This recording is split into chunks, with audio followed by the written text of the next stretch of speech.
Okay, so you're returning to the gym post-COVID. That is absolutely fantastic. You're going to be getting your health and fitness back on track. But how should you do that? And how should you retrain once you get back in the gym environment? This is both important for those of you who have been training all the ways along and people who possibly went into a period of detraining and decided, okay, I'm going to back off a bit. I would be treating both cohorts the exact same, really, when it comes to a general population setting, because erring on the side of caution is always the best thing to do when there's no Olympics or All-Ireland final to train for. You can't train someone who's injured, so we always should be taking a cautious approach when we're preparing general population training and making sure that people are just there to get the right results. So a couple of different things I've put together here. This is quite a busy whiteboard because there's a lot of stuff involved in this, and I just want to make it fairly clear what would be from my point of view and from our point of view here at Activate, what would be the most, I suppose, clear and concise way of returning to a gym environment and the safest way to do that. So what we've got here is we'd look at the volume, and we spoke about this in other videos. You wouldn't go back on day one, week one, back into a high volume workout. And I'll talk about that again in a minute in another part of this whiteboard.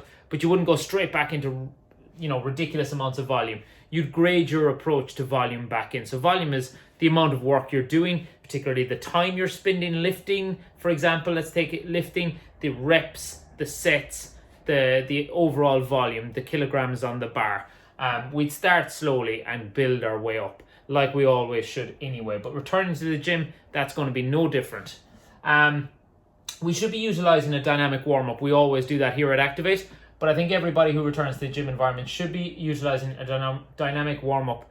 But the key here is that the warm-up isn't just like 5 to 10 minutes of a period where it's like, oh, geez, I've just got to get this done so I can get into the fun stuff, the lifting or the Metcon or whatever it is.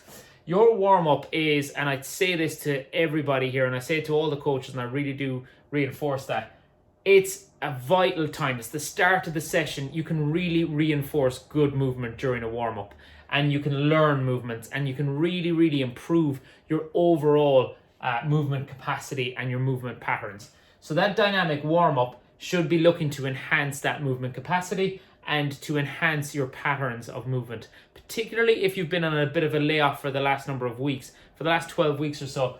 If your movement isn't quite up to scratch, a good dynamic warm-up tailored towards the session that's following is really going to get you primed to move really well. So it should be well thought out, that dynamic warm-up. Eccentric and isometrics. I've talked about these quite a lot in other videos as well.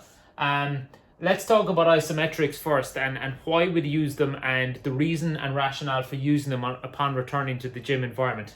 So isometrics have been shown to have numerous benefits, and there's two in particular that I'd look at in strength and tendon isometrics. So isometrics are a really useful tool when it comes to strengthening connective tissue. So particularly when we talk about tendons and thickening tendons, it's quite important to do that upon returning. If you haven't put an awful lot of load in true connective tissue like tendons, then they only will respond when you put something through them like an isometric hold. So what I'm talking about, if we're talking about a squat, for example, what will form the first couple of weeks of training will be an awful lot of eccentrics and isometrics. You'll be holding the bottom position of a squat. There's two really good reasons for it, apart from building muscle and building that tendon strength and thickness of those tendons so that you're really more resilient to injuries. The other one is isometrics reinforce good positions. And we always state it here, you must be able to get into a position correctly before you can dynamically move through a range in a position.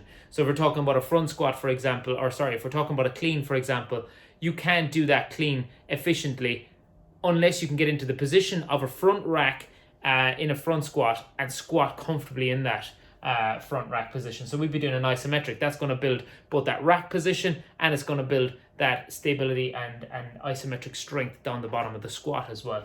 Eccentrics, so that's slow lowering, and I've got tempos here as well. eccentric work, where we really work slowly through that eccentric dropping portion, is very important, again, for building up neurological control, so that we know our brain and our body are going to have to buddy up again. They maybe have been out of tune for a couple of weeks and we haven't done too much lifting.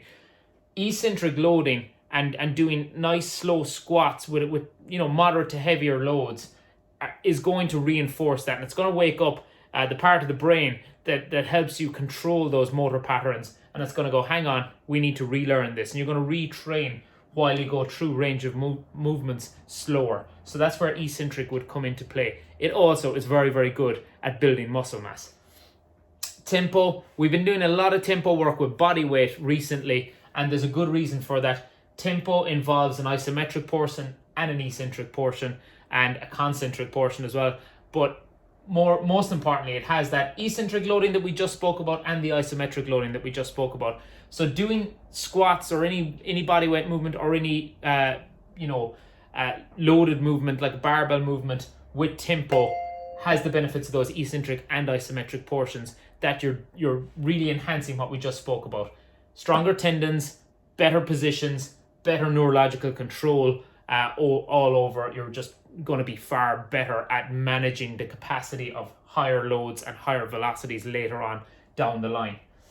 And amending your work to rest ratio. So as you start coming back to the gym, that is going to look a lot different than what it was when you ended, possibly back in March.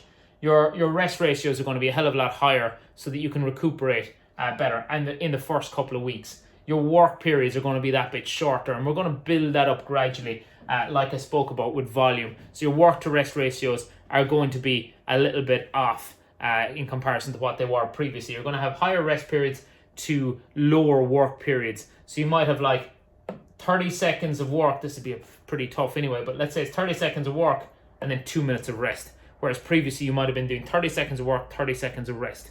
We want to make sure that our rest periods are done correctly. And lastly, exhaustion. For the first number of weeks back in training with any weights or any movement at all, we wouldn't be training to exhaustion. So all this, if you're coming back and let's talk about a mixed modality or a CrossFit setting, you wouldn't be coming back doing Fran or DT or Murph in the first 4 weeks back. You'd be grading yourself and building yourself back up to that, because all those workouts involve crazy work to rest ratios, extensive amounts of exhaustion. It doesn't really take anything else into account. So we'd be grading it back up before we go back into high intensity, very high intensity, high volume workouts. Down here then we've got the phases of training as we return to training. It's gone a little bit crazy here, but that's because these phases would move around the place and you wouldn't really just stick to it. The coach would have a look at it and see where you are and possibly move you on a stage further or back a stage further. But absolutely everyone would be going back through what's called an anatomical adaptation phase. That's that part we spoke about earlier. Hello, brain, meet my body. You've got limbs that you can move. It gets that motor control going again. Very primitive and simple movement patterns, such as squat holds, bear crawls, bird dogs even, things like that are just going to move joints in isolation and get your brain thinking about where you should be moving, and overall gets far better results further down the track. This is one of those phases, if I was coaching a youth group, for example, that we'd spend probably 6 to 8 weeks working on, if not the entire S&C program would be based around anatomical adaptations and very primitive movement patterns, because what we're seeing more and more of is teenagers aren't doing this and they don't have good primitive movement patterns. We'd move on from that once we've established a good solid foundation of adaptation and we can move really well. We'd start moving into a bit of hypertrophy, so building those muscle tissue fibers again, starting to thickening cross-sectional fibers of muscles, basically getting muscles bigger so they can withstand higher forces and have better work capacity.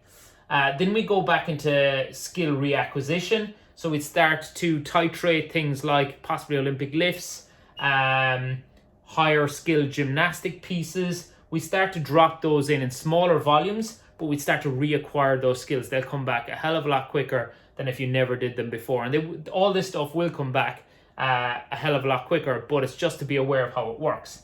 Then we'd look at total body performance exercises. So then we might start to introduce more taxing, demanding work, which would involve things like possibly both a gymnastics and a weightlifting component and an aerobic component. There's always going to be an aerobic component anyway, but we'd start looking at bringing them all together basically, and starting to work towards total body performance, which is what we'd call it.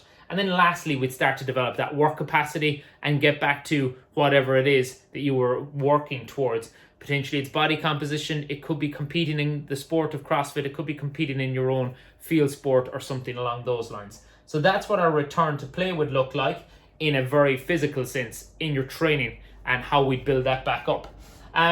This comes from the NSCA guidelines, just released last week, on how we should return to play. And this is just, they've rehashed what they previously had, which is a rule of how you return to, particularly in conditioning settings.